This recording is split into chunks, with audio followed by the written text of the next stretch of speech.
Welcome to the Radical Job Shop Show, where leaders of some of America's most vital and under-the-radar small businesses go deep and get gritty about what it takes to build a bold, profitable, and impactful shop. I'm your host, Emily Joann Wilkins, founder of Marketing Metal, the anti-agency that helps machine shops, fabricators, and custom equipment builders craft a radical brand that leaves behind a legacy.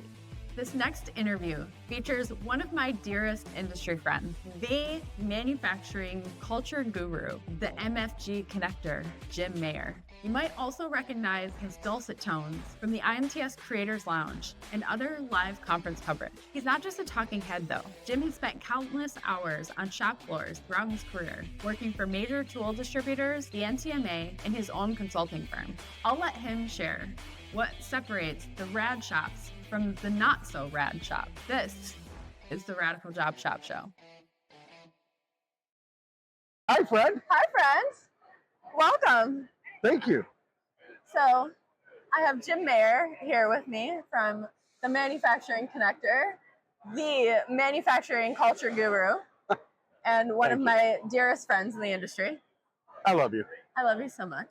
I'm so glad you were able to come to this show this year. Yeah, this is what advanced planning does. Like, right?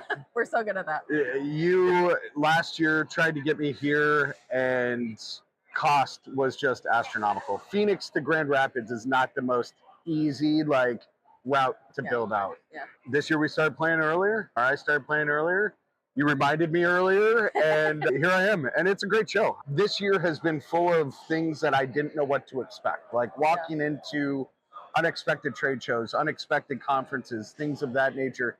And I have been very pleasantly surprised with this regional show. We're at the Advanced Manufacturing Expo. Yes. In Grand Rapids, Michigan. I don't think we said that. I did not say that. I kind of glossed over the whole name of that. But yeah, it's been a great show. Lots of people. I mean, both mornings so far have been absolutely packed here. And it's something that you and I talked about yesterday is the quality of conversations that you can have in these smaller shows. You're not getting quantity. You're not getting 70 leads per... Unless you're Jacob Sanchez, right, who got 130 leads yesterday. Did he really? Yes. He told us that at the sweet shop last night. The Sugar Bar. Sugar Bar. We hit up the Sugar Bar too many times. It's really good. I've been once. Watching my figure. But yeah, that's amazing. 130 leads? Yeah. Wow. Yeah. All right. We didn't. We got 5. But I've been busy doing this. So yeah. It's a great local show, and people come from, all over the region, and this is our 10th year. And, awesome. Which is awesome. And I have been involved since the first year. I heard that yesterday. Yeah. Which blows my mind that you have been involved in this for this long. I know. I was looking for shows for us to go to. I worked at Broadview Product Development at the time. I was the marketing director, and I was looking for conferences for us to attend, and this one popped up on Google. I just Googled. Yeah. And it came up, and I was like, this is the worst website I've ever seen in my life. Sorry, Mark. Sorry. So I reached out to Mark, and I was like, hey, I can make your website so much better. That's awesome. Give me a booth, and I'll do your website. So that's what happened, and I'm still trading services for booths. It worked out. Yeah. I love it. I love it. No, it's a great show. I'm excited to be here. I'm excited to walk the show after we're through here. You and I, like you said earlier, we were in here all day yesterday. I haven't seen more than 2 other booths, and those booths were people that I know and said, hey, come see my booth real quick. Yeah. So I'm excited to walk around, see what the rest of the show has to offer today. Yeah, same. I promised Benjamin, I have my 10-year-old nephew here, and I promised him I would take him over to Jacob's booth. So, smart. Yeah. So that'll be a good one. Yeah. Have to find a break to do that. So yeah. This is the Radical Job Shop Show. I love it. You have been in a lot of job shops in your day. I have a lot of job shops. A whole lot of job shops. Tell us a little bit about your background before we dive into that. Yeah, so I got into manufacturing, nonlinear path like we hear so many people have coming into this industry. Yeah. I used to build houses, and then I got into industrial distribution Industrial distribution is where I walked into my first machine shop, and I fell in love. It was the sights and the smells and the sounds and the people that were there that were so amazing. And so I changed the strategy that I had for industrial distribution. We were focused more on the construction trades because of my background. We went more manufacturing. We grew. I've worked for Fastenal and MSC, Keyence, Big Kaiser, when it was still Big Kaiser, before it was Big Daishowa. Worked for the NTMA. And then in 2022, I went full-time in my company. At the time was called TCO Strategies, culture consulting for manufacturers. People didn't know what a TCO strategy was, and they hated two of the words of my pitch, culture and consultant. So it's been a wild 3.5 years of pivoting and rebranding and finding what my niche is, what the value is that people perceive from me. But that's my story. And along the way, I've been in hundreds of shops, maybe even thousands. I have no idea. When I was with the NTMA, I would go and just travel to our member shops and walk through them and identify areas where our National Associate members could help fill holes and solve problems that they were facing. So I've been in a lot of job shops along the way. Yeah, we've been in a few together. We have. And that's been so much fun. So much fun. Some of my most favorite photos Yeah. have been in those two shops. Yeah. Yeah. I mean, and we've got Ian in those photos I know. too. I know. And Ian, you wear a special place in my heart. Amazingly talented man. amazingly talented videographer, video producer. I dabble, and what he's able to produce is Oh yeah, miles. Yeah, no. light years beyond what I'm able to. We've been in shops together. We're helping solve real problems in real shops. And I love that this is the value that we can bring to the industry. I really do. So in all those shops that you've been to, what do you notice as the things that make them radical? What separates the rad shops from the meh? Usually it's the ability to connect with the people that I have personally found, right? And of course, I'm biased. I'm going in looking at things through a cultural and but you have engagement numbers to lens. back this up. 30% reduction in turnover, 26% improvement in productivity when you put culture first. You can have the worst machines. You could have Yep. garbage technology. If you treat your people well, they will work harder for you and leave you less often. So the ones that are radical, the ones that are getting it right time and time again are the ones who focus on their people, focus on their values, focus on their mission and vision, and connecting their people to those three aspects of the business. I thought that was crazy what Tony said yesterday. We interviewed Tony Gunn, and he was saying it was either they have awesome technology or they have no technology. Yeah, absolutely. And it's just like back to that ingenuity. And when you treat people with respect and show that their talents are appreciated, they can do anything. People can do anything. People are amazing creatures. We have amazing brains. We have real feelings. We have all the tools that it will take to be successful. We just have to be given an opportunity to be successful. And a lot of us have spent years working for organizations that don't celebrate that and don't celebrate our ability as humans. And that's something that we have to start really pushing out there and making sure that we're able to do. I mean, especially now, right? Yeah. Oh, God, yeah. Especially now. Especially now, because that's what separates us from the AI Yes. and the tech, right? Like, it's the connections and the feelings. Not to bring up another Tony moment from yesterday. Our random interview that wasn't supposed to happen. Yeah, and it was great. It was one of my first times as producer, and I had so much fun. But he brought up the fact that, you can look on social media, you can look at websites, you can look at blogs now, and if you have dabbled at all with AI, with ChatGPT, you can 100% tell Always. Yeah. who is using AI and who's not in their social media strategy, their go-to-market strategy. We have to utilize people like you who are skilled copywriters, who are able to put SEO posts out there and social posts out there that are amazingly human, Yeah. instead of leaning on this crutch of AI. AI is great to help organize thoughts. I use AI to organize thoughts all the time. Hey, I've got this random ass idea. Organize my thoughts as I give you the idea, which is great. But the problem with AI is it always tells you you're right. Always. You're so right. You're so brilliant. Like it stokes your ego all the time. Yes.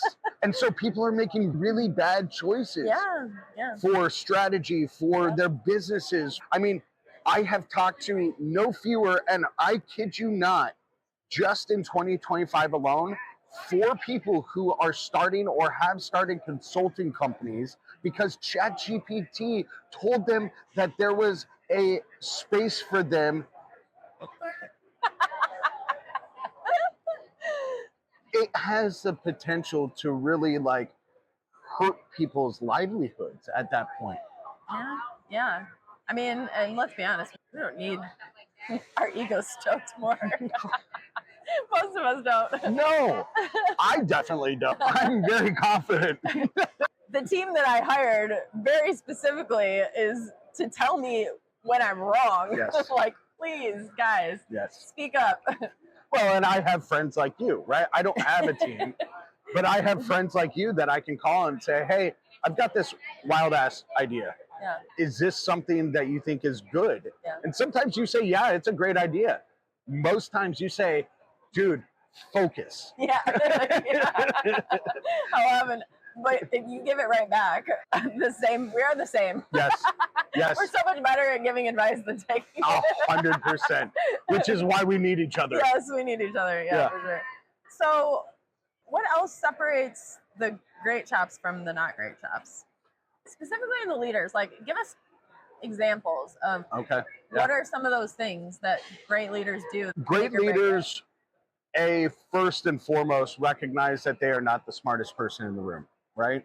They recognize and are very self-aware when it comes to their skill sets, what they bring to the table, and they hire people who are smarter than them to fill the roles around them to augment those missing skill sets, right? That's the number one thing that I see great leaders do, especially in this space. Yeah. We are an industry where we have incredibly smart human beings as leaders, engineers, and all. I mean, we've worked with a couple that were incredibly smart, but horrible at the leadership side of things, right? I'm not going to name any names. Have somebody who can manage the people. And on the flip side, I've worked with some great leader of people who are really bad at the engineering side, right? But then they try and be engineers. They try and force that.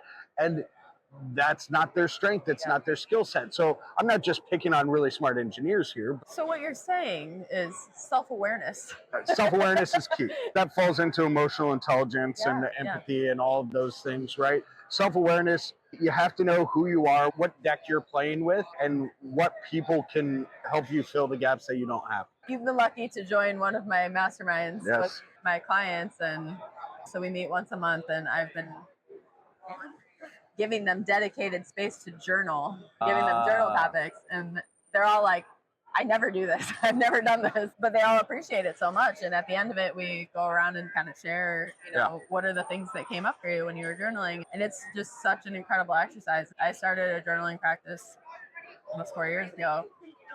After my whole life of trying and failing, like not actually sticking to it, getting into that habit and building that habit is so important. I've fallen out of it a little bit recently. I'm trying to do it digitally now. Okay. I use paper and pen always. I use the bullet journal, and I'm trying to do it digitally so that I can then take some of it and like turn it into content. It's easier that way, but I need to go back to the paper and pen. I have the reminder set on my phone for journaling. Yeah. I can say with all honesty, I've journaled once, and I've had this new phone for like 6 months. Paper and pen. For me, it's more carving out the right time and finding that time. One of my weaknesses is I am busy constantly. And so finding time for something like journaling is difficult for me to do. Going back to your question, self-awareness is key. I really think that some of the best leadership traits are one that are able to just connect with their people, walk the talk, be the right person that their people need them to be, right? Be empathetic, be self-aware, be understanding of failures, and treat them as lessons, not as like the end of the world. Yeah. Something that I talk about a lot is impact. Oui. I see it as part of your, I hate calling it marketing strategy. That makes it seem like the marketing is the end goal, right? And it's not.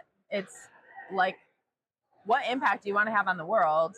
And then build your marketing around that. Talk a little bit about our mutual friend. They've done some really cool stuff in their community. What kind of things have you seen shops doing that are just like, radical? They're like different, but so awesome. That mutual friend, that mutual client, they are in rural Arizona. We're talking about Bent River Machine. Yes, I didn't know it. Calling you guys out. All right, hi. They have done stuff like invested in community parks. They're highly involved with the community colleges there and the schools there.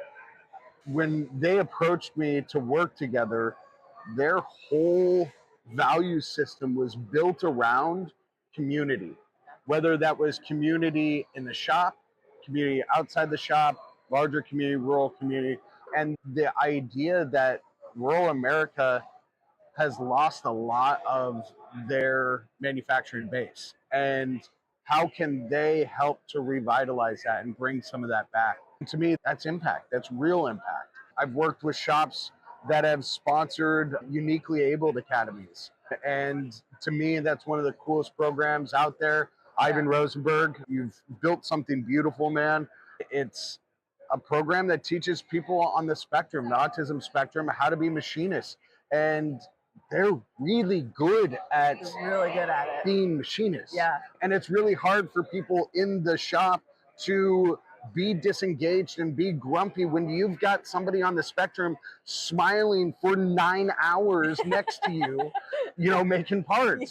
It's contagious. Their energy is contagious. So I've seen shops help build those out in the communities. Impact can be individual, it can be community-based, but it's the ones who are intentional about that impact, and it's not performative, right? We both know what performative impact looks like. Yep. People like you and I can see right through that shit, but unfortunately not everybody can. And so there is a perceived impact even when it is performative. I think that it's got to be intentional, it's got to be authentic. Got to back it up. Got to walk that talk, Walk man. the talk. Yep. Yeah. What are you most excited about for this industry? I'm excited to see how we start to integrate the technology that came out in Industry 4 with the humans, right? We looked at technology as this like silver bullet to solve the skills gap, to do all these things, and it hasn't materialized as that. It wasn't that answer alone. Technology alone was not the answer. Now I'm starting to see organizations, companies that are using that Industry 4 technology and integrating the human side of it, right? So taking some of these AI tools, taking some of the software and robotics and automation systems that were built through the last decade and saying, okay, now how can we actually make this work with the humans that we have in this industry, right? And not look at it as a replacement, look at it as a collaboration. Enhancement. Tim, thank you so much. Thank you, my friend. I love you. This was so much fun. I love you so much. I appreciate you.